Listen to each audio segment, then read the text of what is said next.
ఏమొద్దు నా బండి ప్లాట్ నా బండి ఏంది ఈ గొర్రెలు గుద్ది బండిని పడేసినాయి పక్కన స్టాండ్ వేసి పక్కన పెట్టిన బండికి ఈ గుద్ది నా బండి పడేసినాయి లివర్ ఇరిగిపోయింది బ్రేక్ది డోమ్ పగిలిపోయింది ఈయనేమన్నాడంటే ఆహా అయ్యా ఈ గుద్దిన దానికి నేనేం చేశాను పొరపాటును తలుగుతాయి అన్నాడు. అదే ఈ గొర్రెలకి ఏదన్నా బండి తగిలి చిన్న గాయం అవుతే వీళ్ళు ఏమంటారు ఏడకపోతావు కట్టండి డబ్బులు అంతేగా.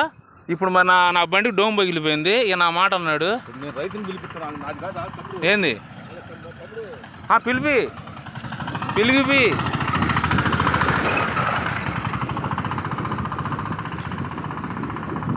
ఇప్పుడు ఆ గొర్రెలకి మనం ఒకళ్ళ బండి తగిలిచ్చామంటే ఏదైనా చిన్న దెబ్బ తగిలిందంటే పూర్తిగా కట్టిస్తారు ఎంతైనా సరే. ఇదిగో అదిగో